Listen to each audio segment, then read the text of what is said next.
I want the UK to emerge from this period of change as a truly global Britain, the best friend and neighbour to our European partners, but a country that reaches beyond the borders of Europe too, a country that gets out into the world to build relationships with old friends and new allies alike.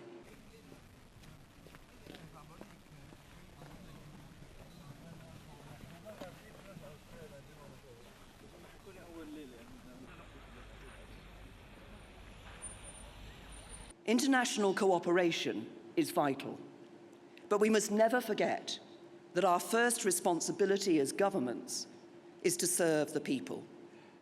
And it is my firm belief that we, as governments, international institutions, businesses and individuals, need to do more to respond to the concerns of those who feel that the modern world has left them behind.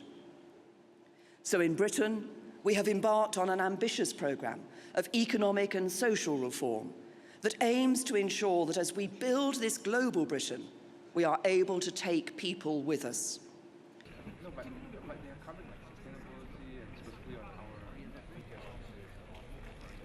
Prime Minister made a very passionate speech, I thought, today, which really amplified that while we might be leaving the European Union, we're not leaving our friends and allies in Europe behind, and we as a country will be focused on a very outward-looking perspective. So we will be looking to build strength in our friendships with countries like China, countries like America and others.